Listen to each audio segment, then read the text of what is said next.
next time when we want to eat some good food, we'll probably just have to go to Malaysia. Okay. So for this year, more closures is definitely.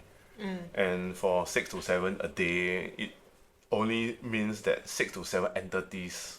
There's a Hokkien Mee AI walk. Yeah. How is it? I mean, it's definitely lower than average. They still need to, like, a lot of them, they come in hoping that their next generation will be Singaporean. So they'll hold a Singapore brand going to some X country to, hey, I'm coming in as a Singapore brand.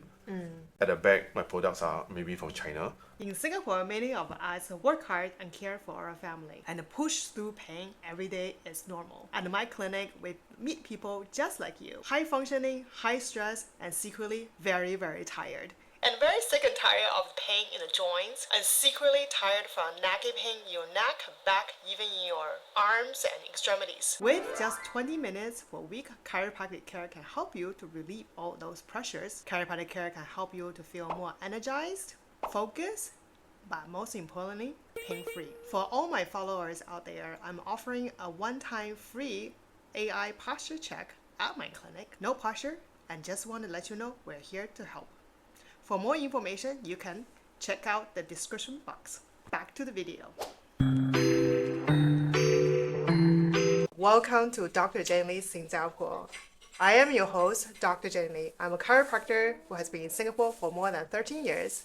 In your channel, we feature extraordinary story from everyday normal people. Today, I have Kid.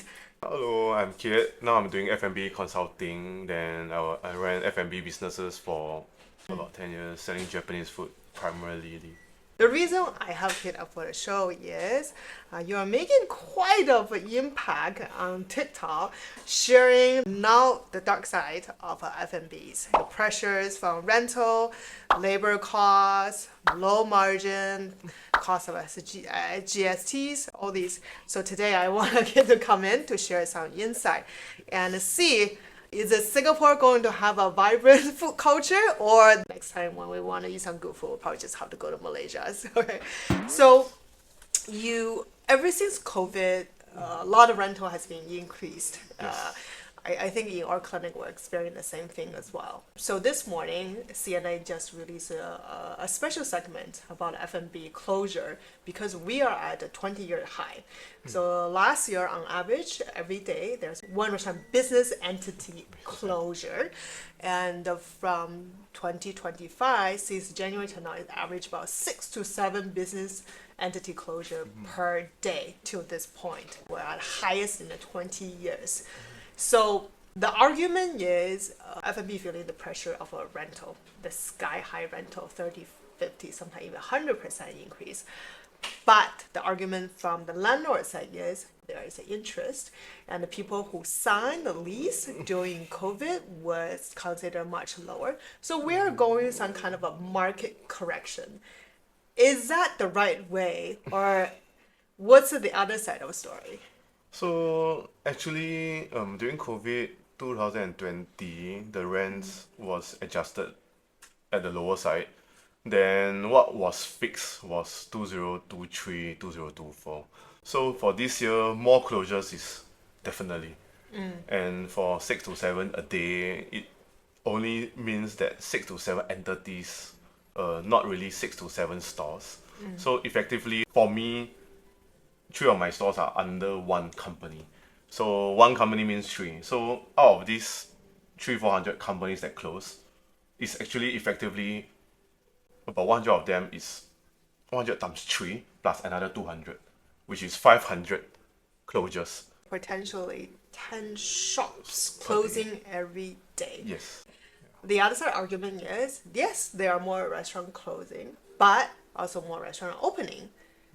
But we also need to look at the net gain, right? So is there really more restaurants replacing? There are many new players coming in, definitely new players, and those with better capital, more finance influx, or to open new shops to replace. And for food courts, restaurants in the shopping malls, they need to be filled through KPI, or normally for shopping malls, the bigger ones, they have tons of people queuing up for it. Xiang Xiang, Chagi, Hai Di Lao, Yeah. they're always queuing for it. For typical shop houses or coffee shop stores, the rent are going very, very high, and all these people, they cannot survive. Like myself, we'll leave it. Now it makes sense, because if effectively there's 500 closures or 600 closures effectively, then when they are being replaced, they're replacing the entities. So effectively there's more stores available out there. So actually there's about 500 available out there, but it's reported as 300 business closures. It's still a very vague, very ambiguous numbers. Yeah. Okay, okay. But public sentiment, I think outside a lot of coffee shops are left half empty. Instead, I went to Le Quest at Bukit Batok. 7 stores out of 13 stores are closed. And normally they were 4 to 5. It's for years. Years already. Under Kofu. For years already. years. And because they are a big company, they can bleed. Not normal coffee shop players can do this kind of bleeding. Then on the other hand, when I went to Jurong, I think 2 days ago or 3 days ago, I went to Jurong Central, one of the coffee shop. It's under the smaller player called BK. 13 to 14 stores. Just 1 year, 7 stores closed already. From they opened around Q2 of 2024, which is last year. Less than 1 year, 7 stores closed. 6 are replaced. 1 is empty. So they're trying to fill. So this smaller player, they cannot bleed as much as those bigger player. They will want to fill it so much that find ways to fill, reduce rent, give rebates, find ways to, hey, you come in first 3 months free rental, which they really fill those spaces and make that coffee shop more vibrant. So it's very, very different from those bigger players that they can afford to leave it out. Oh, my investors are there. We don't need the money. As a GM, as a director, it's okay. I got everybody are sharing my bleeding, but a lot of them, they are really pushing up coffee shops. The valuation of all coffee shops is going up and up. Oh, So- so even with nobody filling the space, the valuation still go up, right? It will still go up. That's So so interesting. It's Yeah. only for F&B because the other company will definitely want.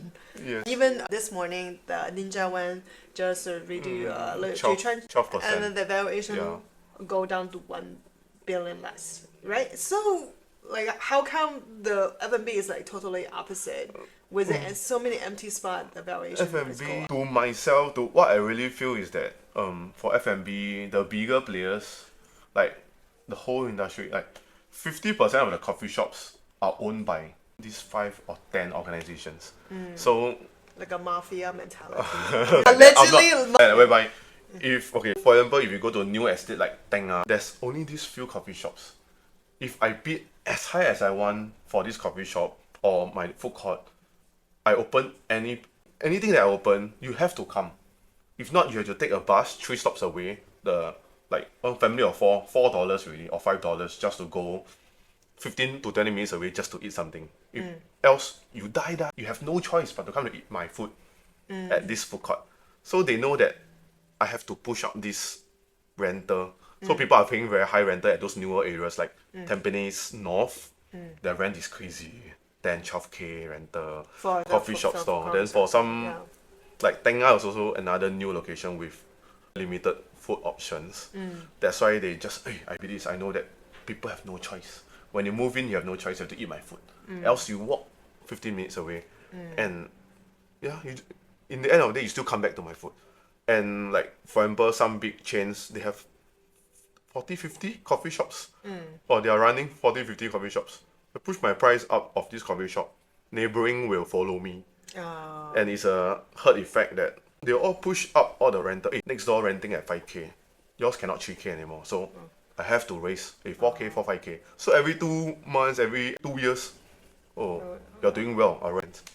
And So like almost like a private property, right? Because Yes. once a transaction is go through, that's a new benchmark for the Yes. surrounding units. Okay, this is a very daunting.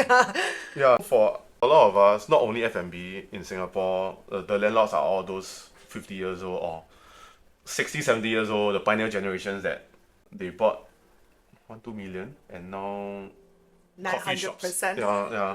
Duxton, 385 per square feet in 2005. In 2005, within 15 to 16 years, it's become 3,000 per square feet, 900% jump. Yeah, the landlord Yeah. must be very happy. Yeah. So whoever who's a landlord 20 years ago, now their next two generations, they are all okay, definitely okay. Yeah, so not anybody around 40 years old or 30 years old can be a landlord anymore, really anymore. Or maybe people in the 40s and 50s maybe could look into other directions for this. I feel like this is a much problem because you see from I only lived in Singapore about 13 years. From my limited understanding is the hawker culture, how the hawker culture was started is because back in what 60s people need there's not many jobs available, so people, okay, I cannot work in the factory, so I push car, I make something to support my family. So that's how the hawker start, since Yes. there's such a low entry Yes, industry. yes. So people become more creative, you have a lot of different food and become like a very vibrant culture, right? One thing is promote entrepreneurship, basically give everybody a chance. Like you have an education, no problem. As long as You can be a hardworking, hawker. you can be a Yes. hawker, you can make it. And then create a unique culture. But that's definitely not the case today for young entrepreneurs, right? Because the costs, the material costs, licensing, all these issues is basically is if you want to be an entrepreneur in the FMM business is almost like a suicide missions. Like you should not get into Yes, it at Yes, all. yes. Then That's correct. what is be inspiring for these young entrepreneurs Uh, for what can they do now? wow. So for now, okay, if you're a young entrepreneur, don't be discouraged. Though the current situation is very really, but if you can find a way by hook or by crook, squeeze into the hawker center, and you do it there yourself with the help of some assistance, and you have to be there, you can succeed. And your food, I think 70-80% still okay. The main thing, you have to be there. Yeah, you will not be bounded by manpower issues, too much of manpower issues. But they can be respectful income. If you're a From- hawker, if you can get into any new hawkers, you should be able to earn 4-5K if you're Oh, there. if you're 3K of your own 12 salary. 12 Yeah, a day, it's 4-5K salary to yourself. It's still feasible for hawker stores, 4-5K or at least 3K, 4K, 3 to 5K. But you're under the condition if you can squeeze yourself in. Yes, you cannot squeeze in. Don't try. Yeah, don't need to try. Yeah. So, what is the current new grad employment rate percentage? Not very good. Oh, Is it better or is it? Yeah. I'm not very of this employment for grads. There's still a lot of things involved behind. A lot of people, they don't want a full-time job. They want Yeah. something that they like, more flexible. They want to earn more. 3.5K starting pay. And hawker, if you can squeeze in, that's a 3.5K, Yes, right? yes. Hawker, if you go in, it's hard to get out. It's really hard to get out. Then no off days. Off days means lesser income. No 14 days leave days. You have to pay yourself MediSave, or you have to find ways to improve your CPF. So without CPF, a lot of them cannot really buy houses. Then these are the drawbacks. Then health-wise, prolonged standing, Yeah. eating. They probably have a lot of back problem. A lot of things you cannot do. So you cannot, like public holidays, you have to open on Yeah. crowded days. So people are having reunion dinner or a good dinner, you should or shouldn't. I mean, you also have to open if you really want or need the money. Yeah. So then if you have some employees, every day you have to wake up, please do MC. Oh yeah. Please do MC. The- Please. Yeah. Please. So that's what being entrepreneur like for a typical hawker or anybody, actually anybody. And very tough.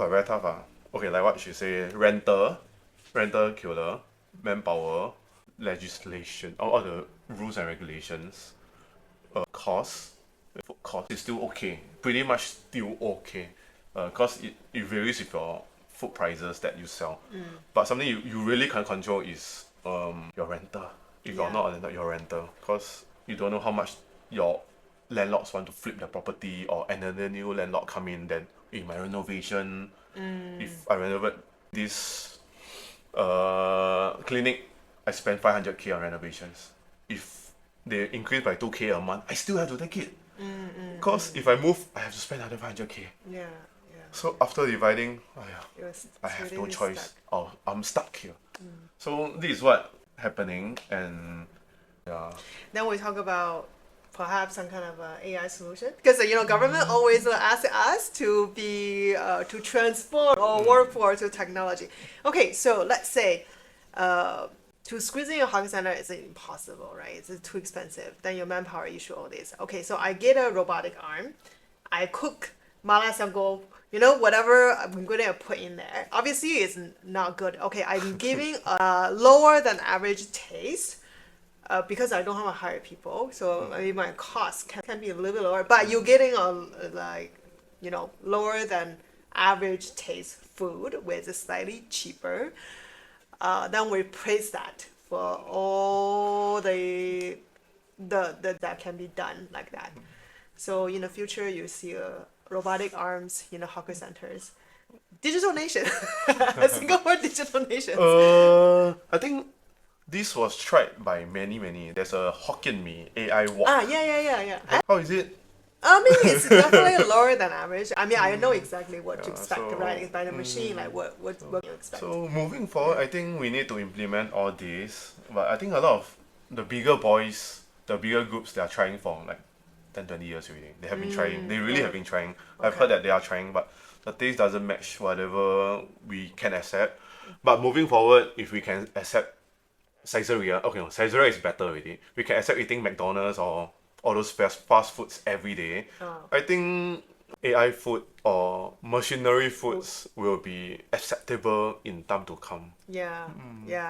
Then Singapore really has no food. Yeah, That would really so- have the Hong Kong Malaysia. Yeah, hawker culture will It will really be dead. yeah, It will be dead for sure. Yeah. But is it going to that direction though? I think for newer hawkers, third party managed hawkers, they are pretty much. I think it's still managed by third parties, which they have coffee shops around, or they run other businesses which potentially have conflict of interest. Potentially, yeah, don't quote me. Potentially, then with this conflict of interest, with better gains, they will definitely favor those people that helps them somewhere else.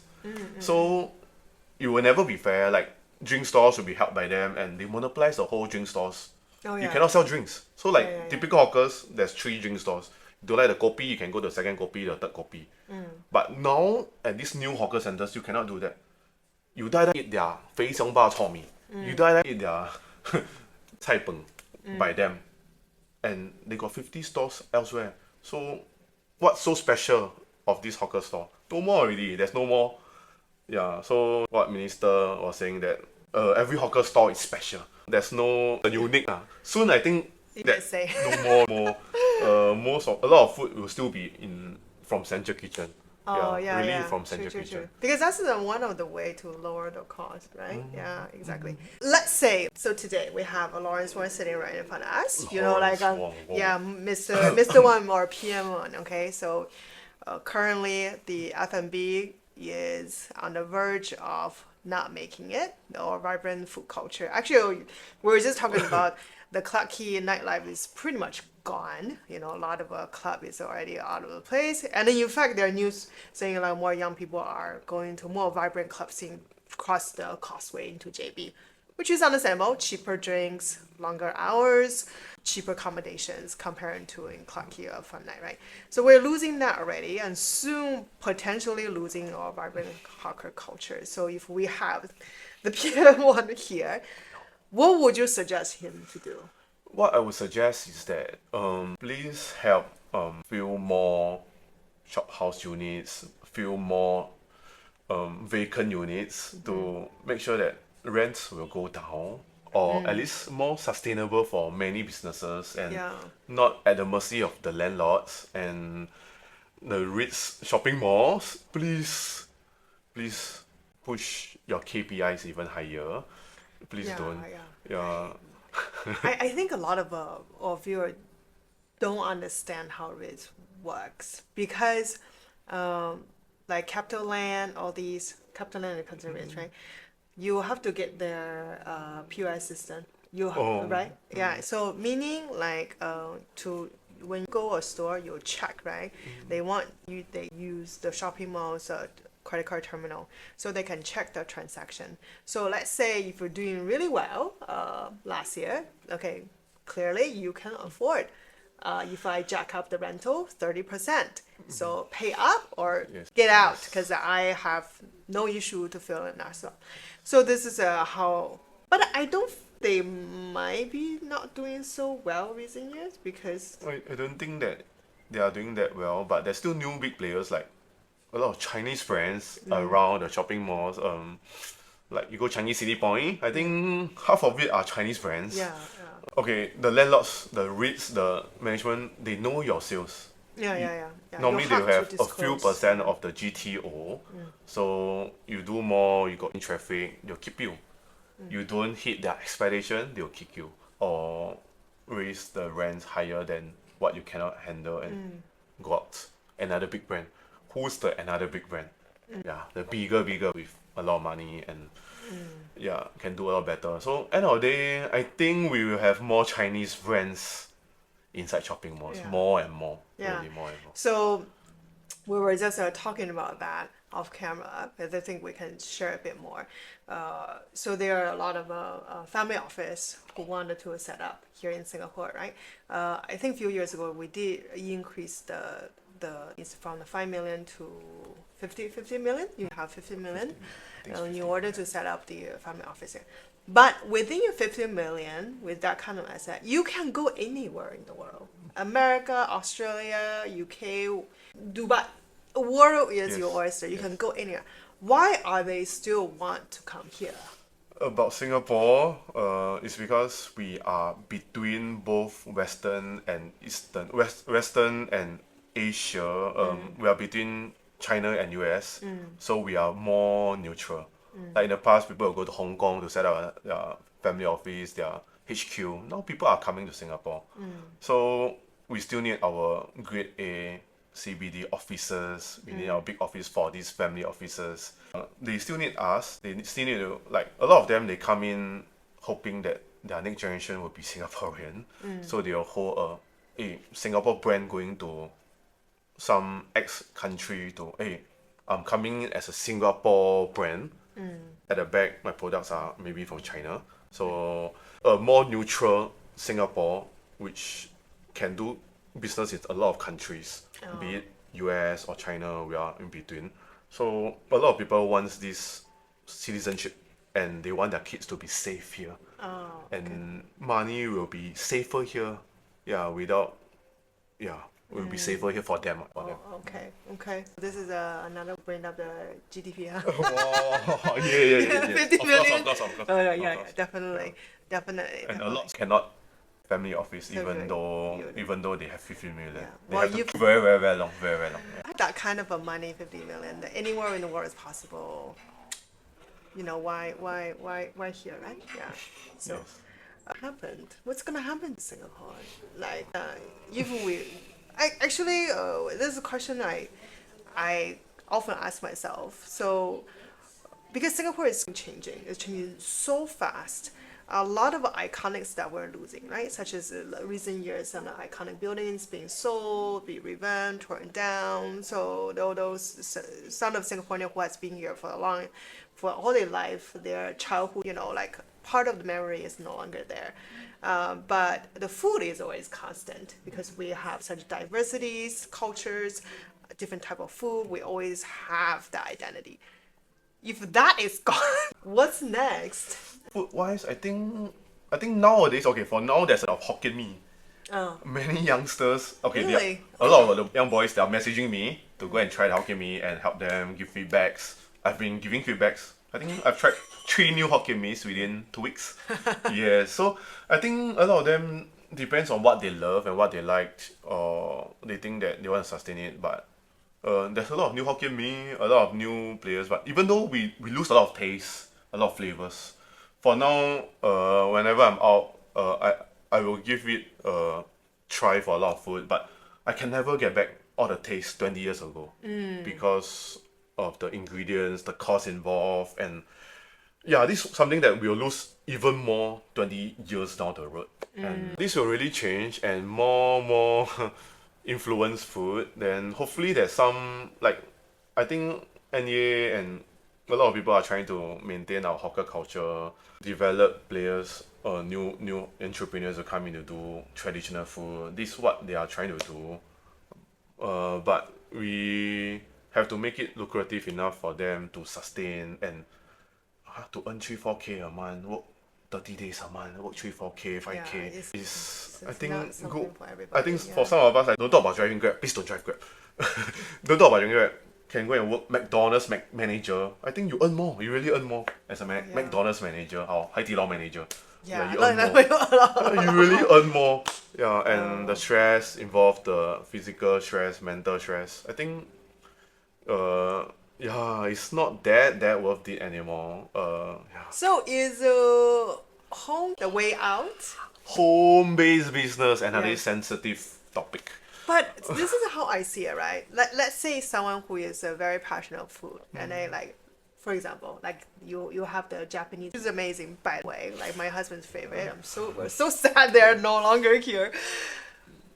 You are really good. The traditional market is not gonna give you a chance. I'll give whatever you're passionate about. He said, never mind.